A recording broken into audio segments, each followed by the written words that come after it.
NBA's three-point line has become pretty much the standard shot in the NBA. People are shooting more threes than mid-range shots, and if it's not a three, they're going up for a layup. Simple as that. If they're driving, you might as well not even think that they're going to stop for a mid-range shot, because they're not. You know what I mean? If they are, they're probably going to miss, because now they just teach everybody just to play beyond the arc, which isn't necessarily a bad thing, but it is kind of boring to watch most of the time if both teams are only shooting threes the whole time, and there's no fighting to get to the rim, try to, oh, all right, let me pull up for a midi. Like, none of that's happening.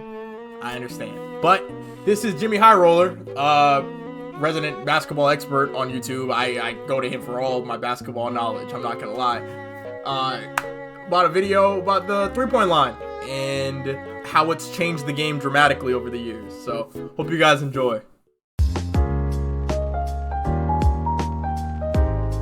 Breaking the NBA again. Over the last decade, three-pointers have taken over the NBA. The shot transformed from a gimmick so underutilized that the league had to move the three-point line closer to the hoop just to incentivize teams to take more, to a shot that now determines the outcome of many games. But after an entire era of seemingly exponential growth, recently the barrage of three-pointers appeared to stabilize. In fact, the league had become so saturated with threes that the scales had flipped and two-pointers became slightly more valuable than three-pointers. Just like anything else, something that was good and effective, but only up to a certain point, and that point had been reached. The shot was pushed to its fullest extent, and the three-point revolution had met its inevitable conclusion. Except it didn't. This season, teams across the NBA are shooting more threes than ever before. Some teams with the majority of all of their shots being taken from beyond the arc. A new generation of stars more trigger happy from three than the players that came before them. And games that feel like one long three-point contest. Is the NBA on a path to being a league featuring exclusively long? Alright, this is what they do. They either increase the size of the three-point line. Like, what is it now? Like, is it 30 feet? Or is it like 27 or something? Whatever it is now, increase it by like an inch or two. Just like 1 or 2 inches. You might have to like extend the court a little bit. But other than that, like 1 or 2 inches, bro. So I think that would like increase the skill gap just enough to where like people might take less threes or something like that. Long you know balls, what I mean? Layups, and I don't think adding else. a 4-point line is gonna in 2015, right about the time the league began to shift away from the basket, Steph Curry attempted 8 three-pointers per game, the highest total in the league that season, and just the 5th player in NBA history to attempt at least 8 threes a game. By the next season, 3 other players joined him as ultra-high-volume three-point shooters. But by 2020, the number of players across the league attempting at least 8 threes a game jumped to 15. The three-point revolution. Yo, James Harden? 13 threes a game in 2019? This wasn't Rockets James Harden, was it? Was long in effect by this point, actually. And it would remain at this level for the next few seasons. Yo. The league seemingly finding its equilibrium on threes and how many are even worth taking. Until this season, where there are 24 players in the NBA who are attempting what was once considered a historic amount of threes just a decade ago.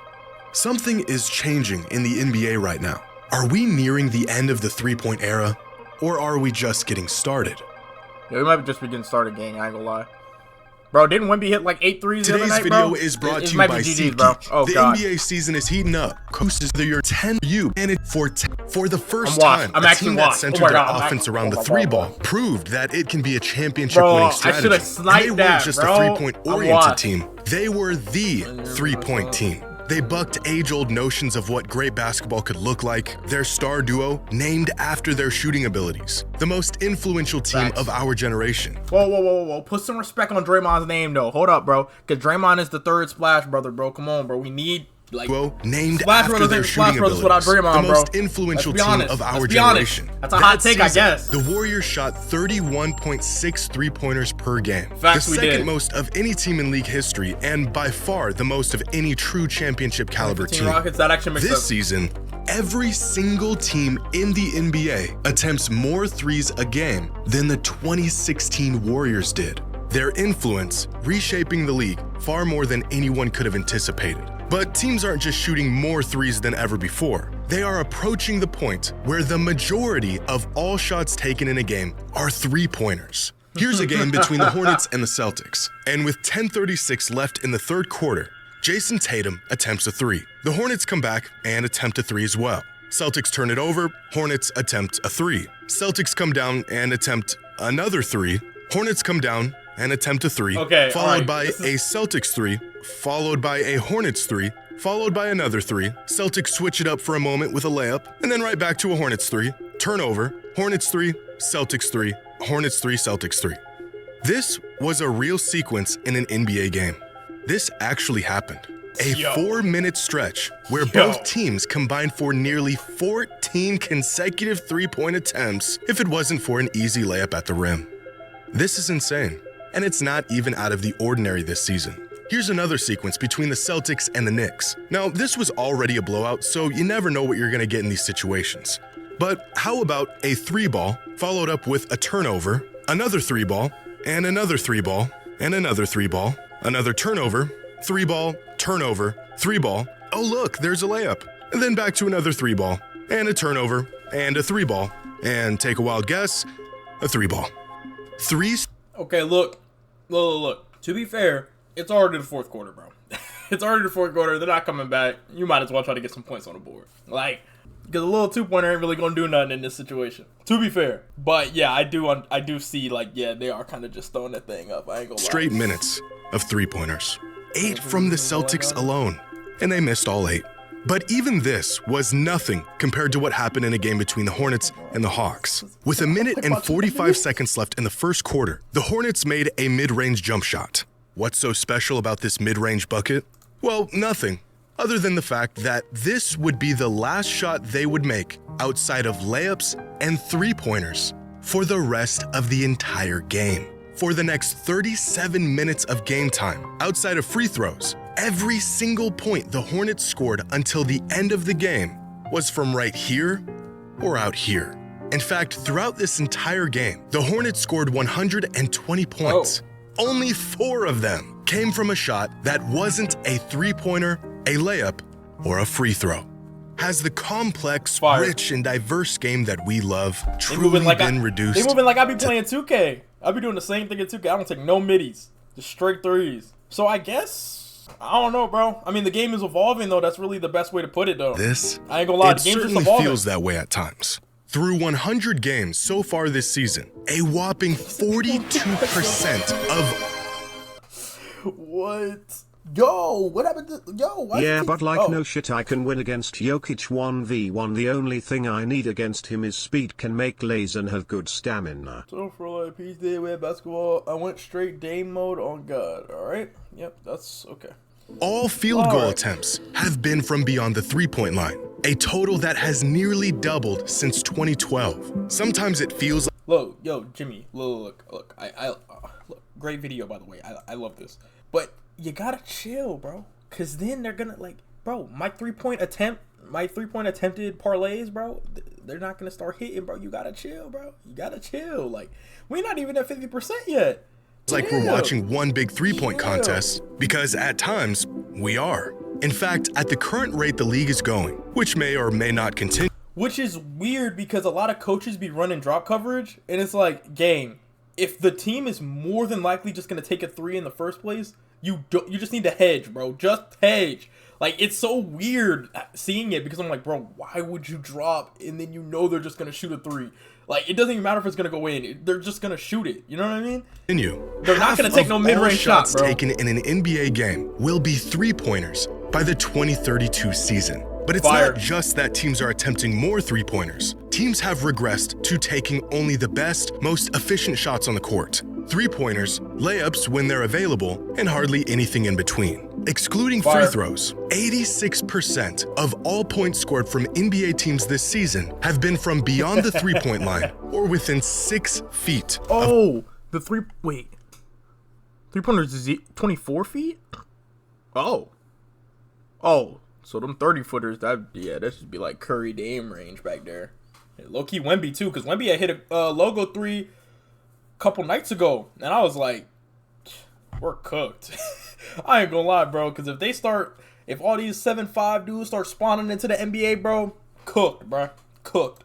Of the basket. Americans don't 20 years ago, only 65% of all points were scored from these zones. Now, this upward trend of near and far and nothing in between may not continue. Over the past few seasons, there has been some stagnation in three-point attempt rate, so there may be a shift in the other direction in the coming years. But the NBA tends to follow the leader. What are the winning teams doing, and how can we adapt, emulate, and optimize that style of play? And right now, as much as we can't stand it, winning basketball looks a lot like a three-point shootout. Before the beginning of this season, Celtics head coach Joe Mazzulla said the team planned on shooting a lot more threes this year. They did the math, and it checked out. We need more threes. But outside of Harden's Rockets, last year's Celtics attempted more three-pointers than any other team in NBA history. It was a recipe that was so good, it helped them win a championship. How many more threes could they possibly shoot? 51. This year's Celtics are shooting 51 three-pointers per game. That is 56% of all of their field goal attempts. Arguably the best team in the league, coming off of a championship, is shooting 6 more three-pointers per game than any other team in league history. But are three-pointers and the sheer volume of them really a recipe for winning basketball? Is this truly the future of the game and what teams will need to do to compete? Well, so far this season, teams that win the three-point battle, when they score more net points from three-pointers than their opponent, have won 72% of the time. And this one metric has been more indicative to winning than just about any other. Last season, there was an 85.6% correlation between three-point percentage and winning percentage, the strongest correlation between the two variables in NBA history.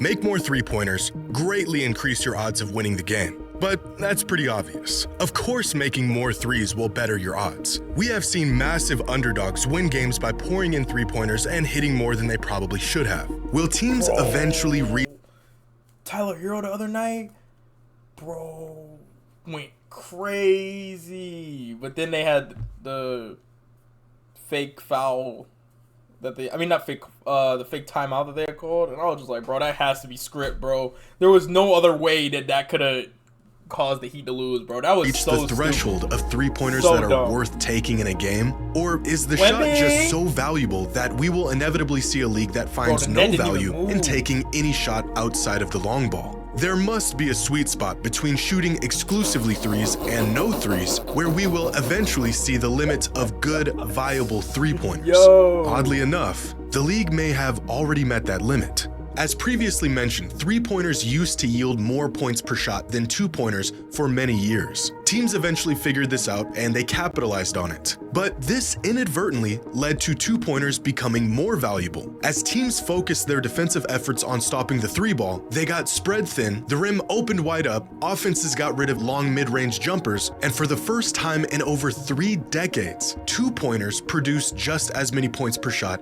as three-pointers. How do we know if or when teams are shooting too many threes? Well, intuitively, it would be at the point where three-pointers lose their statistical advantage over twos, which has already happened. The problem of too many threes has already statistically corrected itself. Makes sense. But despite this, the Celtics and many other teams are committed to shooting more threes than I was about to say, if you can just play more defense to stop the three, bro, technically it's gonna lose its value, because it's like, all right, bro, we keep attempting these threes and nobody on our team shoots middies no more. Like, you know what I'm saying?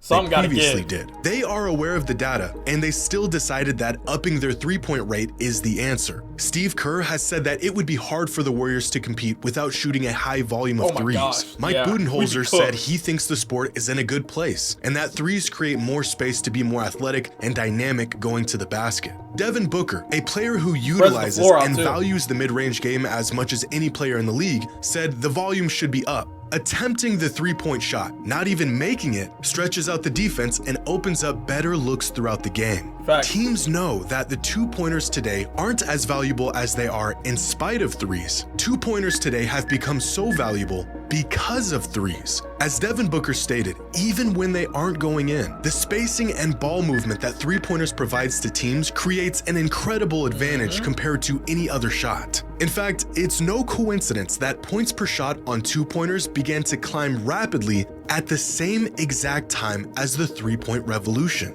When you force teams to guard the three, Type you shit. also force them to give up the two. This whole time, we've been watching these games thinking teams are shooting way too many threes. And all along, they weren't just shooting threes because they're worth more points. They've been shooting more threes to create more points in other areas. The direct benefits of volume three-pointers actually plateaued quite a while ago. Teams aren't yielding more points per shot on threes today than they did a decade ago. But the indirect benefits of volume threes continues to grow the more teams make and take them. Which means, in theory, the number of threes we're seeing teams take could continue to climb, despite the fact that they are already at the peak of their direct statistical advantage. But just how much further could this go? Well, this is where things get 60 3-pointers, bro. Imagine shooting 60. God, 60 a game is nasty, bro. Really interesting. I'm not even gonna lie. If that's we actually ignore insane, the caliber bro. of teams and the efficiency of their shooting and just look purely at volume, then through over 150 games so far this season, teams have found by far the most success when they shoot somewhere between 46 and 52% of all of their shots from beyond the arc. This season, when teams put up a three-point attempt rate between 46 and 52%, they have won over 70% of the time. Meanwhile, teams that shoot at a rate outside of this hypothetical sweet spot have won just 48% of the time, which means despite as many three-pointers teams are shooting, statistically, they may still not be shooting enough. And it may only be a matter of time before teams use this information and slowly creep towards this rate of 50% of all of their shots consisting of three-pointers. Last week, Nick Wright had a great monologue discussing the advantages of volume three-point shooting and how teams who can design an effective offense built around them have an incredible statistical advantage. The league needs to change some rules. They have finally figured out it's not only that 3 is worth more than 2, it's that 3 is worth a lot more than 2. Because there is a 50% premium on three-point shots, the smart way to play is probably what the Celtics did on opening night. Shoot 60 of them things. That is the best strategy. That is also terrible television. And I love the league.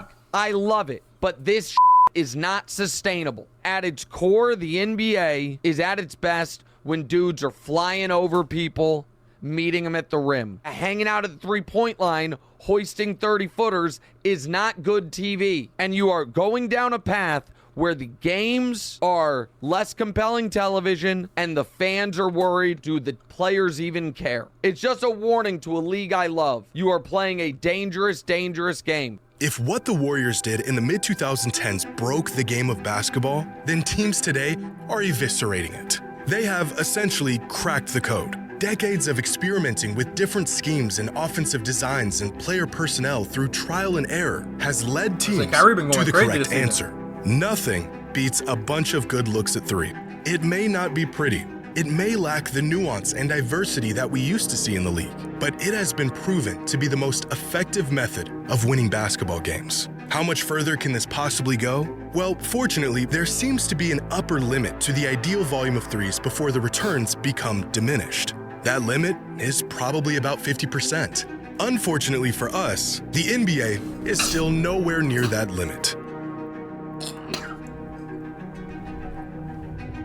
Great video, Jimmy. Oh, God. DeMar DeRozan is single-handedly keeping that two-point jump shot percentage by himself? No, actually, facts. That's facts. What? But we already knew he was going to be doing that, like, back when he was in high school. He was throwing up threes from half court, so, like, we should have already seen that coming. Oh, man. Yeah, this is really good. I think three-pointers need to be, nerfed a little bit. And I'm telling you, if you just increase the range from like 24 to like 26, I think that'll be enough. Because then you'll space the floor even more, causing more people to go in, and more people to cut, you know what I'm saying? Like, then like that's when the games can get more entertaining. But yeah, if you're just walking on the court and you're just chucking up a three, screen, three, there's only so many games where you can watch that before you just start getting bored. So no matter if you're winning or not, it's just boring.